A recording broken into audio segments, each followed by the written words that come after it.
बिस्मिल्लाहिर्रहमानिर्रहीम अस्सलाम वालेकुम।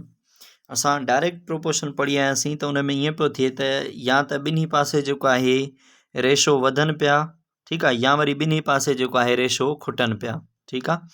हाणे इनवर्स अॼु प्रोपोर्शन पढ़ंदासीं। हिन में हिकिड़ो पासो जेको आहे रेशो जो वधंदो त ॿियो वरी खुटंदो, जेकॾहिं हिकिड़ो वरी खुटंदो त ॿियो वरी वधंदो।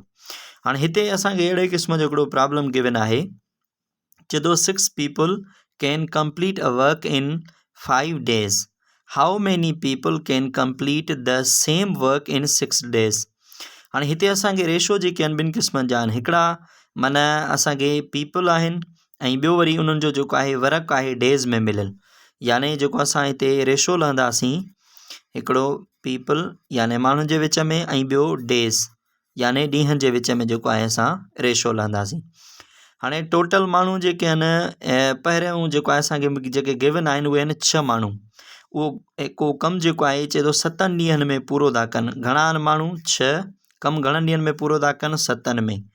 चए थो त ॿुधायो त साॻियो ई कमु, ठीकु आहे, जेकॾहिं 6 ॾींहंनि में पूरो थिए त माण्हू केतिरा जेके आहिनि उहे इन जे लाइ घुरिजनि, माण्हू केतिरा थी सघनि था, ठीकु आहे। यानी ॾींहं जेके आहिनि उहे घणा थिया? 6।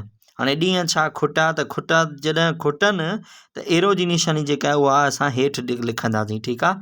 हाणे ॾींहं हिते खुटिया त ज़ाहिरी ॻाल्हि आहे माण्हू छा वधंदा, ठीकु आहे। हीअ एक्स असांखे रखंदासीं हिते, छो जो एक्स असांखे लहणो आहे। माण्हू वधंदा त एरो जी निशानी मथे रखंदासीं।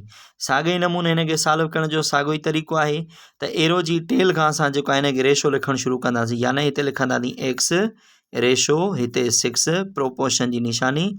उन खां पोइ हितां असां साॻियो टेल खां शुरू कंदासीं 7/6। हाणे एक्सट्रीम वैल्यूज़ जी पाण में प्रोडक्ट कंदासीं ऐं मीन जी पाण में प्रोडक्ट कंदासीं, यानी ज़रब पद।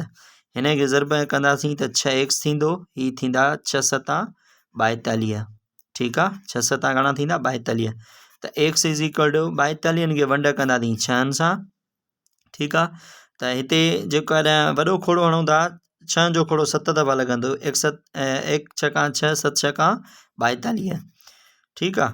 जेकॾहिं ईअं न त पोइ नंढो खोड़ो बि तव्हां हणी सघो था, 42 खे 6 सां, मिसाल तौरु 2 जो खोड़ो हणो, हिते 3 × 6, हिते 2 × 4, 1 × 2। हाणे वरी जेको आहे 21 जो खोड़ो मतिलबु जेको आहे लॻी वेंदो, माना 3 जो खोड़ो लॻंदो, 1 × 3 7 × 21, यानी साॻियो ई 7 जवाबु अची वियो।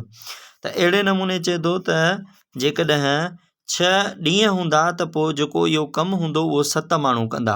पहिरियों चए पियो त जेकॾहिं माण्हू